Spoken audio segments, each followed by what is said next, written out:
大家好，我是魔法创作室，欢迎大家收看我的视频。罐头好吃吧？酱料下饭吧？平时在我们的日常生活中，就有很多视频呢，都是用这种玻璃罐装的，像我们爱吃的酱啊、水果罐头啊、饮料之类的，这样的罐子装起来呢比较卫生。可是有利也有弊，就是盖子非常的难打开，不管力气大小，想打开都很费劲。其实这罐头上面呢可是有小机关的，学会之后呢，轻轻一拧，这罐头呢就能拧开。一起看看究竟在哪里。首先我们需要了解一下罐头盖子为什么那么紧，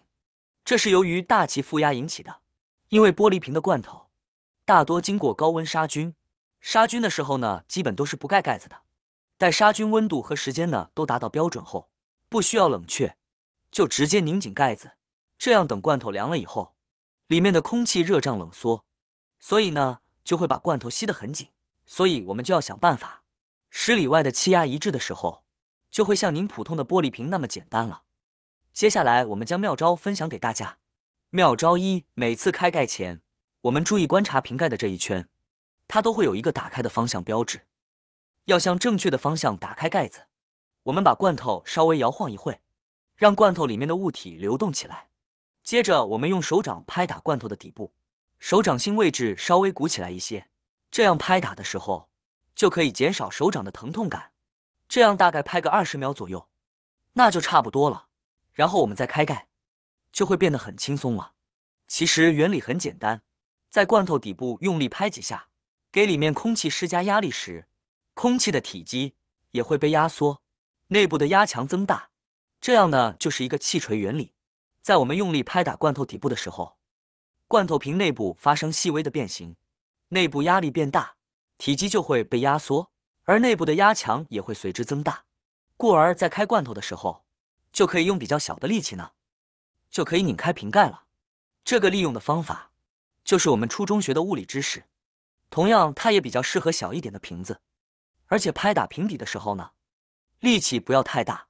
否则的话很容易把这个罐头瓶直接弄碎掉。我们接下来看看妙招二，准备一张保鲜膜，给它对折起来，随便折叠成长方形、正方形都好，只要比瓶盖大些就行。把它垫在罐头瓶上面，这样拧的时候呢，就可以加大摩擦力，然后轻轻的一拧，罐头瓶呢就可以被打开了。这个原理就是加大了摩擦力，在我们的手和罐头瓶盖之间呢，加入了保鲜膜，这样的话摩擦力增大，拧的时候呢就更加轻松。因为平时我们拧盖子的时候，都是在厨房里边忙活，不是有水就是有油，去拧盖子的时候呢，就显得特别的滑，使不上力气。而保鲜膜这种材质看似薄薄的，但是它特别的有韧性，当重叠在一起的时候，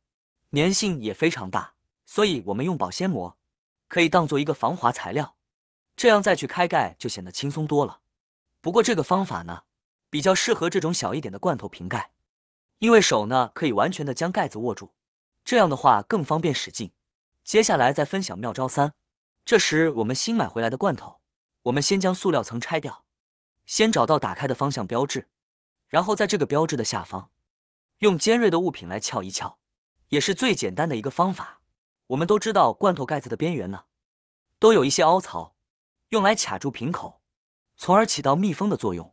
而这个凹槽部位呢，就在标志下方，很容易找到，稍微给它撬一撬，只要这个空气能够进去一点，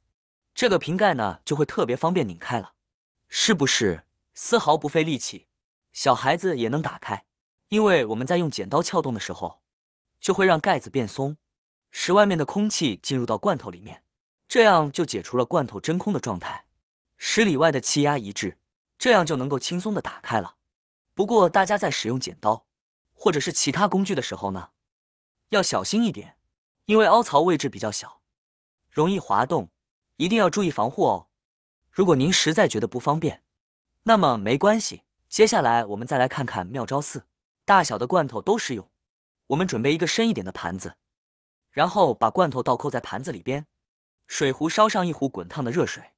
把热水浇入盘中。这里有个细节需要注意，水量呢要多一些，一定要没过罐头瓶盖，不过不可以没过整个瓶子哦。谨防发生玻璃破裂，就刚刚好没过盖子，那就可以。然后泡的时间30秒左右即可。泡好之后呢，把罐头拿起来，用纸巾把上面的水渍擦干，防止开盖的时候有水滴进去，那样一次吃不完的话，就不好保存了。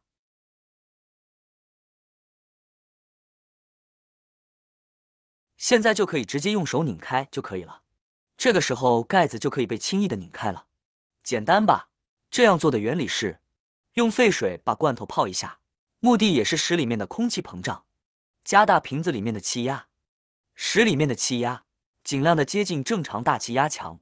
你们学会了吗？大家记得吃不完的罐头盖好盖子，然后放到冰箱里，1周之内吃完呢，基本上呢是不会有什么问题的。而且注意在吃的时候，尽量用干净的工具取出来，比如说不要使筷子勺子进入口腔之内，再去罐子里面捞东西吃，最好是把这个罐子里头的东西取出来，放在小碗中食用，这样呢就不会造成污染，增加保存时间了。关于开罐头盖的几个小方法，现在都了解清楚了吧？学会了之后，开罐头盖就变得非常的轻松了。以后想吃罐头的时候，即使是力气比较小的朋友，自己也可以轻松的打开了。好啦，今天的视频内容呢就分享完了。喜欢我的视频的朋友们，记得点赞、转发、分享哦。希望可以帮助到更多的朋友。或许你有更多更实用的小技巧，欢迎评论区留言分享哦。点击我的视频头像，还可以观看更多的生活技巧。每天呢都会分享不同的精彩视频，别忘了关注我哟。感谢您的支持，我们下期再见了。